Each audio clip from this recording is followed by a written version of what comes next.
Olá, a partir de agora você é nosso convidado a acompanhar uma conversa com o senador Eduardo Braga. E o nosso tema é a relatoria que ele abraçou na Comissão de Constituição e Justiça, que levou à aprovação do nome do novo ministro do Supremo Tribunal Federal, Alexandre de Moraes. Senador, eu queria agradecer a sua presença aqui no nosso programa, até mesmo comemorar, porque o senhor era assíduo aqui antes de assumir outras atribuições.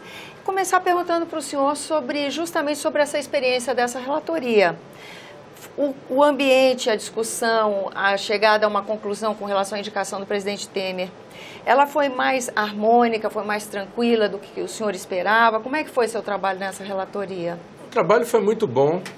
Eu queria aqui, primeiro, parabenizar e cumprimentar o ministro Alexandre de Moraes. Eu acho que a postura que o ministro Alexandre adotou desde o primeiro momento ajudou muito, porque o ministro, primeiro, respondeu a todas as perguntas que a sociedade, os meios de comunicação, o meio acadêmico jurídico, o próprio meio jurídico e da magistratura gostaria de ouvir um posicionamento claro por parte do ministro Alexandre de Moraes. E ele, de uma forma muito firme, muito natural, muito espontânea, respondeu a tudo isso, não é? E isso foi construindo o ambiente que chegou ontem na Comissão de Constituição e Justiça, e todos achavam que seria um ambiente muito carregado, que seria um ambiente de enfrentamento e de confronto, mas não foi isso que aconteceu. O que aconteceu foi que, logo na abertura dos trabalhos, eu tive a oportunidade de fazer inúmeras perguntas. Essas perguntas, eu tenho também que agradecer muito a participação do cidadão, que através do programa de interatividade do Senado participou ativamente com manifestações. Nós quebramos recordes ontem no Senado da República. E no momento, desculpa interromper o senhor, mas nesse contexto, né, senador, onde a escolha de um ministro para o Supremo Tribunal Federal está sendo acompanhado por toda a sociedade. Eu acho que esse tema nunca uniu tanto a atenção da sociedade como dessa vez, né? E ter a possibilidade do cidadão mandar sua pergunta, a possibilidade de ter uma resposta, também foi uma coisa interessante, né? Eu acho muito interessante porque o cidadão, é óbvio que a gente sabe que tem o ativismo na rede social, mas fora ou além do ativismo, o cidadão comum também atua na rede social. E nós procuramos tirar a grande síntese. Então, nós fizemos algo como 10 grandes blocos que representaram praticamente o pensamento de todos. Porque entre as manifestações houve muito apoiamento, houve muito também questionamento contrário à indicação, mas todos queriam esclarecimentos. E eu acho que o grande mérito do próprio ministro Alexandre, do próprio presidente Lobão no dia de ontem, e da Comissão de Constituição e Justiça, onde aí eu me incluo, foi responder ao anseio de esclarecimento que a sociedade queria. E você tem toda a razão. Hoje, as sabatinas de membros dos tribunais superiores ganham cada vez mais robustez no Congresso Nacional e no Senado da República. Esse é um amadurecimento do nosso processo democrático. Antigamente, as sabatinas eram curtas, superficiais. Praticamente protocolares, não eram? Praticamente protocolares, e agora nós tivemos a oportunidade de ver, desde um passado recente, primeiro nós amadurecemos no regimento, porque agora você apresenta o relatório é publicado, 2 dias depois ele é lido na comissão, ele fica 5 dias úteis de interstício entre a leitura, no mínimo, e a sabatina, para que todos possam ter tempo e clareza sobre todas as questões. Realmente tramita, né? Realmente tramita e realmente possibilita que todos possam manifestar suas dúvidas e que fique muito claro para o conhecimento geral da nação o pensamento do novo ministro. E foi o que aconteceu com o ministro Alexandre de Moraes, foi o que aconteceu com o ministro Fachin. Muitos que podiam ser contra, por exemplo, a indicação do ministro Fachin, eu tenho certeza que hoje se orgulham do ministro Fachin no Supremo Tribunal Federal. A gente ouve, inclusive, comentários sobre isso, não é? Ouvimos isso nas redes sociais, depoimentos públicos com relação a isso, inclusive do próprio meio de comunicação social, que foi tão crítico em determinado momento. Então, isso mostra que a verdade, encarada com naturalidade, e com clareza, é sempre positiva para que possamos fazer o convencimento da sociedade e da opinião pública na democracia. Por isso que eu digo que a democracia sempre é o melhor de todos os modelos. Por quê? Porque nos dá o direito ao contraditório, nos dá o direito de fazer perguntas, de manifestação, de liberdade de expressão e, ao mesmo tempo, de termos um convencimento sobre aquilo que estamos fazendo. Agora, senador, outro tema que parece que está aflorando mais uma vez, aproveitando, vamos dizer, uma carona nessa escolha que a Casa fez nesses últimos dias, é a questão dos critérios para a composição do STF.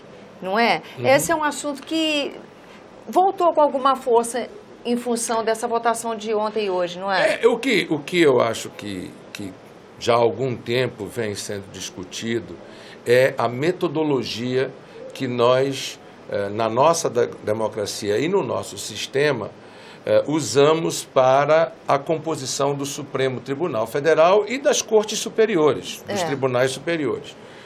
O nosso modelo é um modelo de indicação, no caso da Suprema Corte, por parte do Presidente da República. É uma indicação única, tá certo? Que depende apenas da aprovação do Senado da República. Esse é o modelo americano e esse é o modelo de mais um ou dois países no mundo. Existem outros modelos, existem outras formas de fazer esse preenchimento. Na Inglaterra é a Câmara dos Lordes que escolhe e indica o membro da Suprema Corte inglesa. Eu acho que esse é um grande debate, é um debate que não poderá se dar contaminado por uma recente indicação, porque a Suprema Corte é, na realidade, o nosso grande esteio do Estado Democrático de Direito. É lá que os direitos constitucionais são garantidos, preservados. Exercidos até.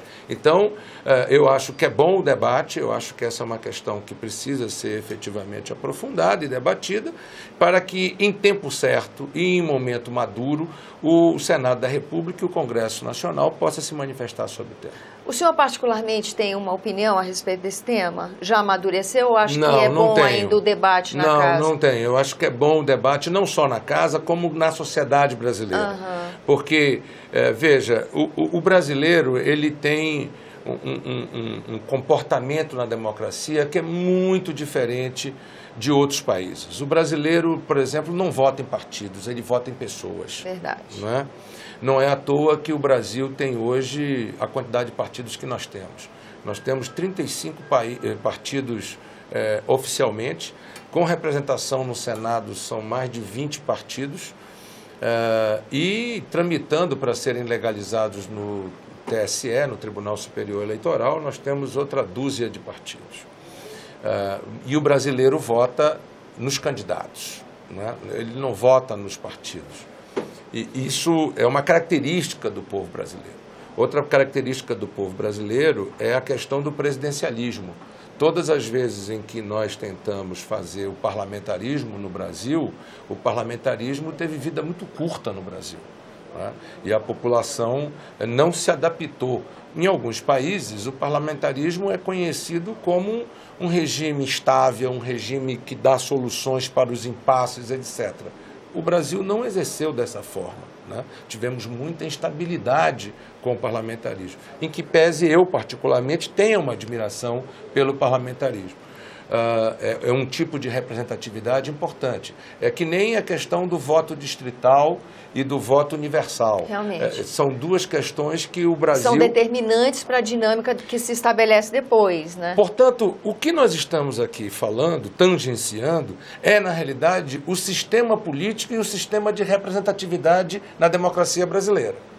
É esse o grande nó que o brasileiro tem ânsia de debater, de encontrar um novo modelo que ainda não está posto, porque é indiscutível que há efetivamente uma crise de representatividade e há uma crise no sistema político brasileiro que nós precisaremos encontrar uma resposta identificada com a cultura e com o posicionamento da sociedade brasileira. Com certeza. E eu convido o senhor a usar o argumento como um ambiente de convidar o nosso telespectador a uma reflexão sobre os temas que estão envolvidos nessa questão. Eu estou sempre à sua disposição, quero lhe cumprimentar, quero cumprimentar o ambiente, dizer que eu também estava com saudade de poder participar desses debates e dizer da minha alegria de poder estar hoje aqui diante de um trabalho bem feito, no caso da sabatina e da aprovação do nome do ministro Alexandre de Moraes. Eu quero encerrar minha participação cumprimentando-o